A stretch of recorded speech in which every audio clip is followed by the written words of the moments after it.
Okay, now hopefully the technology is going to work, and we are going to be linking into a young lady called Libby. So hopefully she's going to be coming up fairly soon. She's going to be joining us on Teams. Hey, Libby. Hello. How are we doing? Thank you for inviting me in. You're more than welcome, Libby. Whereabouts are you today? I'm at home in Burris, that is in nearby that Helston direction. Fantastic. You're at home today. What's the weather like where you are today? Is it all nice? Oh, yeah, lovely weather today. Nice, gorgeous sunshine. Oh, fantastic. So thank you for joining us today. So we just wanted to talk about some of your experiences in getting into work. So just wanted to know a little bit about your role. Now, am I right in saying that you're working at Warren's Bakery? Yes. Is that right? Fantastic. Could you tell us a little bit about how the work and health program supported you into that role? I've been supported from that work coach named Dawn, and then she helped me out with thinking I was doing the right one to do volunteering work, because I trying to searching a jobs, and I find it was tough because I was actually feeling a bit low, because I did told my work coach Dawn and my mum to just get things sorted out. So I really want to get all that done. So I just thought, I want to go back to working at a charity shop. But after that, and then my work coach Dawn decided to approach her in Warren's Bakery. And that's how I got it. So I've been doing the volunteering for the past few weeks, and then after that, I got a paid job, a part-time job. Fantastic. So you were doing almost like a work experience there initially, were you? Yes, I did a little bit volunteer work experience for them, and now a paid job. So all good. So I'm doing as a retail assistant. Oh, that's your title, is it? Yes. Very nice. I didn't realise that before. I kind of undersold it a little bit, really, didn't I, when I said you just work at Warren's, but a retail assistant. Right.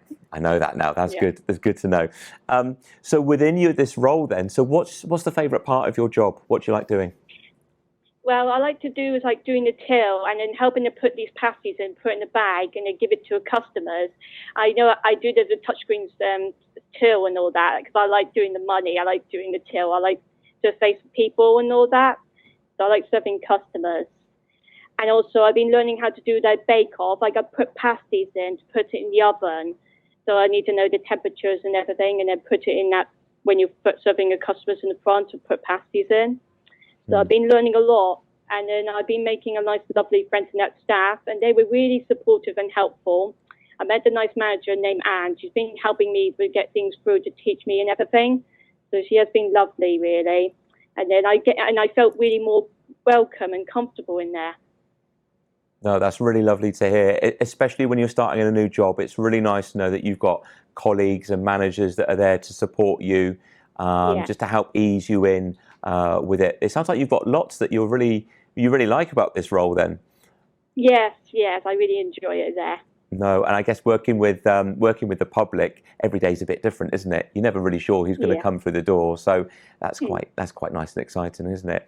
I'm really pleased you're enjoying your role, and I'm even more pleased that actually you've got a really supportive staff team there that are helping you. That does kind of come on to my next question, actually. So this is really good. It's like you've seen them before, Libby. Maybe you might have seen these questions before, possibly. But could you just perhaps explain to me and the people that are watching just how your autism affects you? So what does it look like for you in the workplace? And are there any sort of specific coping mechanisms I'll say that again. Coping mechanisms that you've put into place to help? No, not really, but I don't want to get too stressed and everything. So they do tell me and everything to get all done and all that, and also they do let me know week before what's going on and all that. So so not really. No, but it sounds like you've got a really good supportive staff team and a manager there, though. Yeah. So they've been helpful as you started to go into work and made sure that it's been a really positive experience for you. Yeah. No, that's great. Now, think before this positive experience. So I imagine you've been looking for work for maybe a little bit of time, and if you've had support from the work and health program, then there may have been other experiences that you've had. What are some of the difficulties that you've experienced when you've looked at previous recruitment processes What have you found really difficult with job interviews? I've been finding it difficult when I'm trying to finding a job for searching in interviews. When I go to interview, after I'm done, they don't always necessarily let me know keeping in touch by next week. And I was waiting for them, and after that, nothing heard from them at all. And that's really upsetting, really.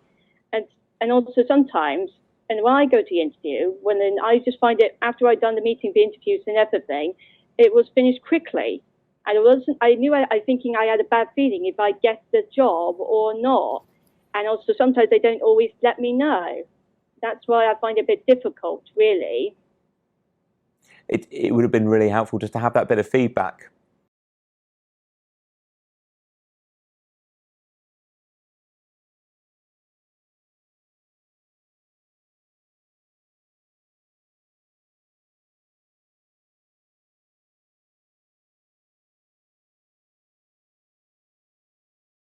I don't put it in my CV, so I put it in a separate letter. So I told them and I give it to them, like I have autism, and then I'm sure they just went quickly and never let me know or anything as well.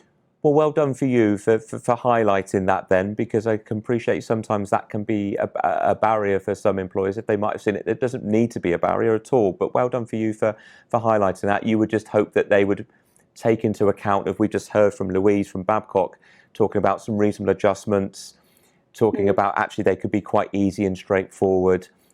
Clearly there's still work to be done supporting employers to make sure that they're aware of those reasonable adjustments. But it doesn't matter now, Libby, because you're a retail assistant, aren't you? Retail assistant, I got that right? Yeah, good. Yes, you're at Warren's now, so it's all worked out. Yeah, so it's good. So, but I know what you mean.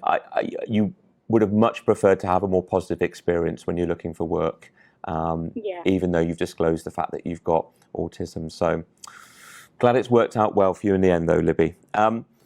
So just thinking about some of those things, so you've highlighted some of the difficulties that you've had, but what kind of adjustments do you think employers should think about in their recruitment process for people with autism? What should they do? Well, I have my work coach, Dawn, and my mum came with me and went to the meeting for Warren's Bakery to discussing about it. So I went with them. Even if they need advice, if they want a bit struggle, if they want to take it easy, if they want to go ease, they can know. The employers they can always ask the employers if they want, the interviewers, if they want to go to bring them support worker with you, so it makes you feel calm, and if you want to go over there and all. And when I went there, it really worked. When I was about taking a little volunteer work, but I was with my work coach Dawn and my mum, and I felt really more calm and relaxed and less nervous. So that made all the difference for you to be able to get that job then. Yeah. Yeah. And also, sorry, carry on. No. I want to hear from you. No, you carry on, Libby. No, you say. Yeah. And also, if they want to interview or anything, they make sure they let you know if you have got time to prepare and all that. If they want to help you provide the questions and everything, make sure you get to a couple of days before. So, yeah. Really good suggestions, Libby. Really straightforward ones, aren't they? About just having that little bit of support at the interview, maybe having those interview questions in advance. We're not asking for a lot here, but actually it made all the difference. And you're testament now, because you're doing really, really well in your job. Lovely to hear the support from Dawn on the Work and Health programme, who obviously did some fantastic work with you. And then did you get a bit of support from WorkFit as well? Yes, I had that WorkFit phone call named Tricia. And she just checked on me to see if I get it and all that. To check because I'm mostly with Dawn. When she rings me, if I get everything sorted, if I don't get stressed and everything all fixed, really. So I do get the WorkFit from that woman named Tricia. That's fantastic. Well, listen, thank you ever so much, Libby. Thank you for joining us today, taking time out of your day. It's been a real pleasure. All the best for your role within Warren's Bakery. Okay. Thank you. And thank you ever so much for sharing your story today, Libby. That's been fantastic. Thank you. Thank you very much. Cheers. Take care. Bye, Libby.